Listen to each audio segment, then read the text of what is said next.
I wanted to jump on real quickly on our Thursday afternoon and just walk you through what's happening out there now. We are seeing some fairly heavy rainfall over eastern and northeastern parts of Newfoundland. You can see that fairly clearly there on the radar. The brighter the color indicates the heavier rainfall rates.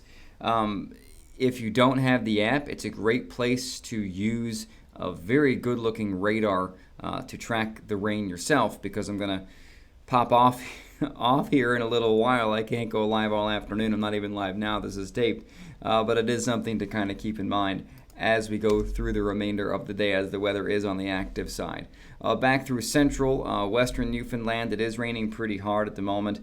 Something to keep in mind is oftentimes the precipitation kind of in this area here between Grand Falls, Windsor, and Gander may not always be reflected accurately by the radars, because it's kind of on the western edge of the Hollywood radar and the eastern edge of the Marble Mountain radar. So it might be raining a little bit heavier in those areas than it looks like on the radar.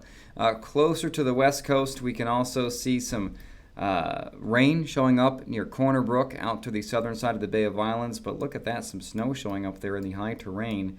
And we can take a really close in toward the Deer Lake area, and right along Route 430 is where we're seeing some of that snow, but that's kind of up into Grossmore National Park, likely in the highest terrain. If you're going to see it, you're likely kind of running into it, I think, like by Wiltondale, maybe up toward the Jack Ladder, but for most areas in the lower terrain, we're looking at rain, and it should stay mostly rain with the occasional kind of wet flake mixing in at times.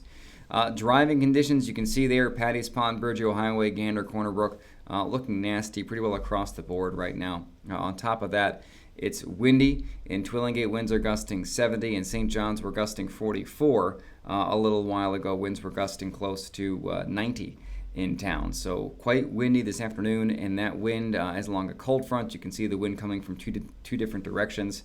Over eastern Newfoundland, the wind is from the south, and over, as you get really just west of town, the wind is from the west. So we're seeing that front sitting somewhere in here, and oftentimes you can see that nicely by looking at temperatures, and the temperature map does show where that front is actually pretty well. It's like somewhere between, I would say, Bonavista and like Eastport, and then probably down to Fortune Bay. So the cold front sitting somewhere in there. It is moving to the east, and that cold air is going to filter across the rest of the island overnight. The high terrain of interior Newfoundland, northern peninsula, may see some wet snow overnight in the highest hills. Again, lower elevations, not expecting anything more than the occasional wet flurry. In Labrador, going to be a different story. Tomorrow morning in Wabush, Churchill Falls, you're waking up to some snow. That works toward Goose Bay by midday, although around Goose Bay likely going to be mixed with rain. It looks, at least on this chart here.